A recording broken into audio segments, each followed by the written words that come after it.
আসসালামু আলাইকুম। আশা করি সবাই ভালো আছেন।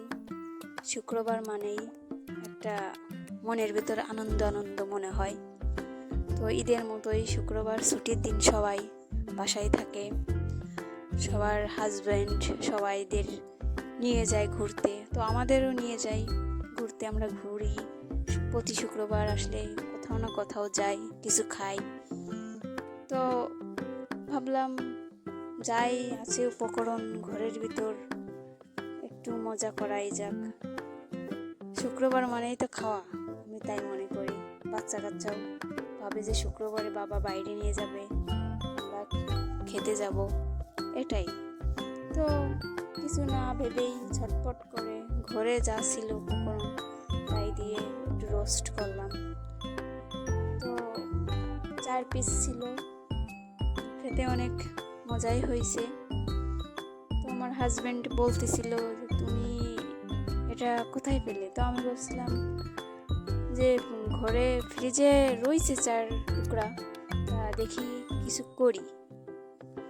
তো রোস্টটা করার পর সে খুশি হয়েছে যে শুক্রবার বাজার করিনি, বাজার করবে রাত্রে। ঘরে কিছু নাই, বাসা বাড়িতে সাধারণত মনে করেন যে সব কিছুতে কেনা। গ্রাম অঞ্চল না, যে বন জঙ্গল থেকে কিছু উঠোয় নিয়ে তা রান্না করে কিছু খেলাম। এখানে তো সে সিস্টেম নাই। তো যদি বাজার না থাকে, না খেয়েও থাকতে হয়। অফিসের টাইমে ছুটি দেয় না, মাঝে মধ্যে ছুটি নেয়, আবার বেশি কাজ থাকলে, চাপ থাকলে ছুটি দেয় না। তো ওই দিন ভাবি যে কিছু যা আছে তাই দিয়েই রান্না করি। আর বাচ্চা কাচ্চা তো না খেয়ে থাকতে পারে না সাধারণত। তো যাই হোক, কিছু রান্না করলাম।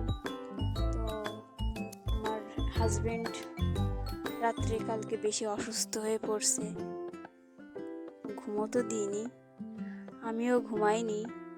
রাত 3টার সময় উঠে তাকে মাথা যন্ত্রণার, সে খুব কাতরাচ্ছিল। চা দিলাম, চা খেয়ে সে একটু ঘুমোইছে। তো রাত্রে খুব কষ্ট হয়েছে, আরও ছোট বাচ্চা নিয়ে জেগে থাকা সম্ভব না। আর টুকিটাকি রান্নার কাজ বর্তমান করতেছি, এই ভিডিও।